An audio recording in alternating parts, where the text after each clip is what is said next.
Alors bonsoir tout le monde, je viens vers vous aujourd'hui pour signaler certaines choses.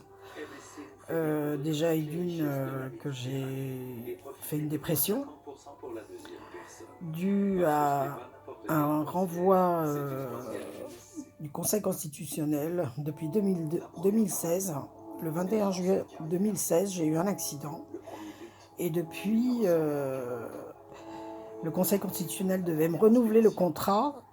Et je devais être normalement embauchée en CDI, c'est-à-dire je devais faire partie du service au bout de 6 années. Et du coup, en fait, ils ne m'ont pas gardée alors que j'étais en accident du trajet de travail. Et aujourd'hui, je me retrouve dans la situation où j'ai 53 ans, j'ai plus de travail, j'ai une dépression. J'ai été opérée due à cette chute du 21 juillet 2016. J'ai été obligée de me faire opérer du genou. On m'a posé une prothèse.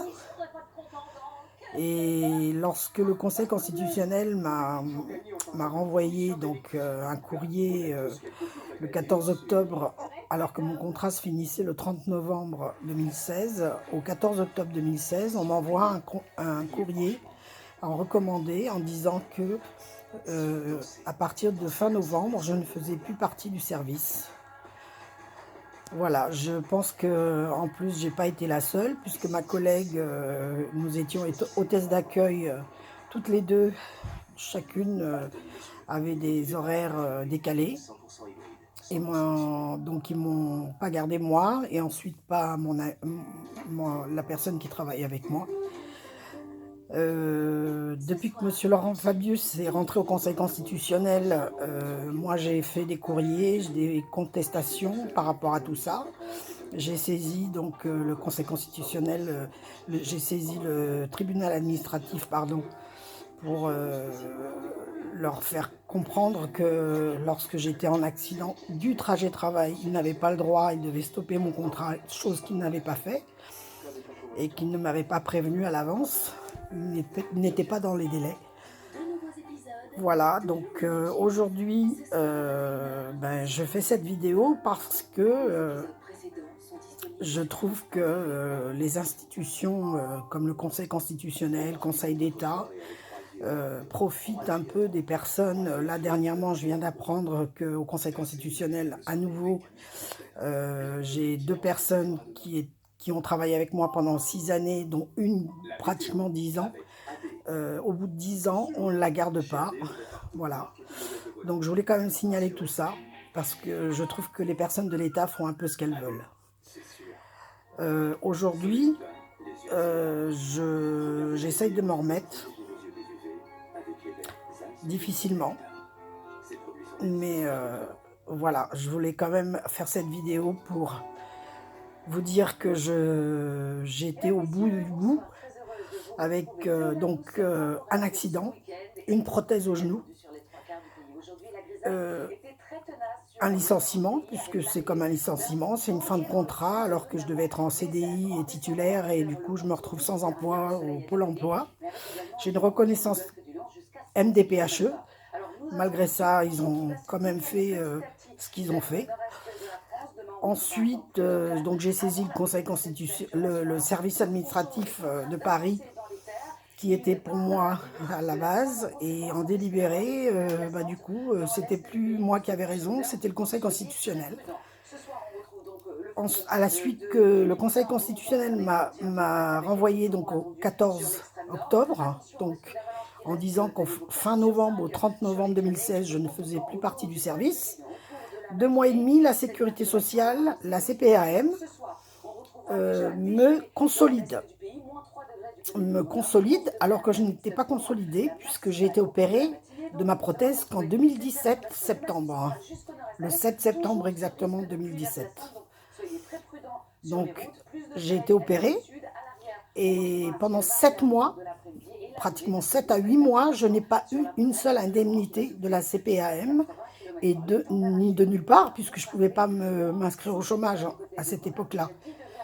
Donc, ce qui fait qu'aujourd'hui, je suis fatiguée, je trouve qu'il y a beaucoup d'abus et que si je fais cette vidéo, c'est qu'aujourd'hui, vous voyez, je suis dans une période assez difficile pour moi d'accepter beaucoup de choses de ce qu'on m'a fait, de ce qu'on m'a fait subir.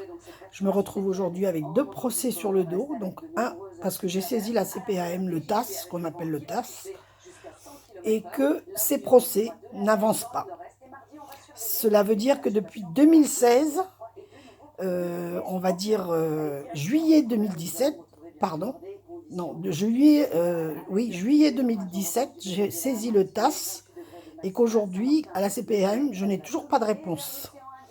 Étant donné qu'ils m'ont, en plus, ils ont arrêté de me payer et que malgré que mon chirurgien m'arrêtait constamment en accident du travail, ils n'ont pas pris en compte et ont décidé de me consolider au 15 mars 2017, ce qui fait que depuis 15 mars 2017, je ne touchais aucune indemnité. J'ai donc obligé, pour au moins avoir une indemnité, m'inscrire au chômage en juin 2017, 18 pardon, 18. Ce qui fait que pratiquement pendant une année, essayez de comprendre comment j'ai vécu. Heureusement que j'ai un mari, parce que si je n'avais pas eu mon mari, je pense que je serais sous les ponts actuellement. Donc voilà, je tenais à informer pas mal de gens de ma situation. Jusqu'à maintenant, j'ai jamais parlé de tout ça, mais aujourd'hui j'en parle parce que je suis hors de moi et que je suis arrivé à un stade où j'ai fait quelque chose que je n'arrive pas à me...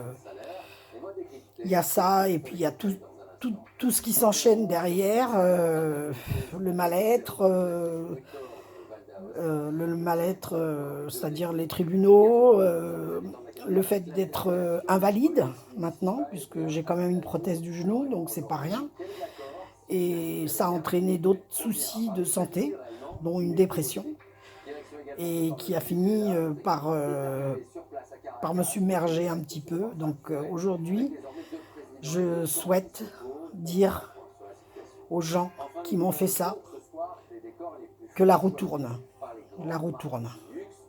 et que je n'ai pas de colère, mais j'ai eu une grosse déception, j'en ai eu gros sur la patate, et que mes 2 procès n'avancent pas, alors que je vois que certains procès se font en l'espace de peu de temps. Moi, ça dure, la saisie que j'ai fait au TAS depuis le 17 juillet 2017, je n'ai rien actuellement, pas une date. Et en ce qui concerne le Conseil constitutionnel, à la date d'aujourd'hui, je suis passé à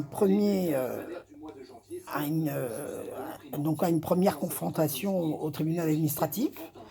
Comme je vous ai expliqué, ils étaient pour moi. Et comme par hasard, le délibéré 15 jours après, on va dire 15 jours, 3 semaines à peine, eh bien, ils ont retourné leur veste. Même mon avocat n'en revenait pas. C'est eux qui ont gagné. Donc j'ai fait appel. Je n'attends rien. Je ne veux pas d'argent. Je veux juste une reconnaissance. Une reconnaissance de ce qu'ils ont fait. Qu'ils n'ont pas le droit de virer les gens comme des malpropres. Surtout lorsqu'on a tout donné pour son travail durant une durée de 6 ans. Voilà. Aujourd'hui, je n'ai pas de haine, je n'ai pas de rage. J'en ai eu. Aujourd'hui, je me reconstruis et j'espère que je ne veux aucun mal. J'allais dire, j'espère que ceux qui regardent cette vidéo me comprendront et ne me jugeront pas. Et de toute façon, même si on me juge, je m'en fous.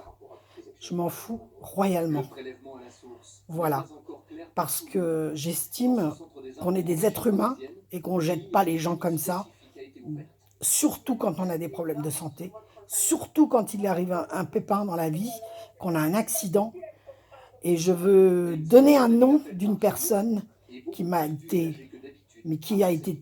est arrivée au Conseil constitutionnel bien après moi, qui est une personne qui apparemment a pris le poste de celle qui dirige et qui ne s'est même pas rendu compte que si elle a une vie, Moi aussi, j'en avais une.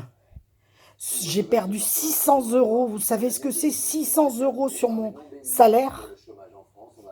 Et pendant 7 à 8 mois, je n'ai pas touché un sou de la sécurité sociale et que j'attends aujourd'hui d'être indemnisée par la sécurité sociale parce que je me bats pour que ce soit pris en considération et que c'était en accident du trajet travail. Parce que au bout de 2 mois, vu que le conseil n'a plus voulu de moi, bah, la sécu non plus. Donc tout ça, l'État, il fait ce qu'il veut. Voilà, je voulais vous le dire. Je vous souhaite à tous une bonne soirée. Pour ceux qui ont pris des nouvelles, je vous en remercie. Et pour ceux qui n'en ont pas pris, continuez tel que vous l'avez fait. Bonne soirée.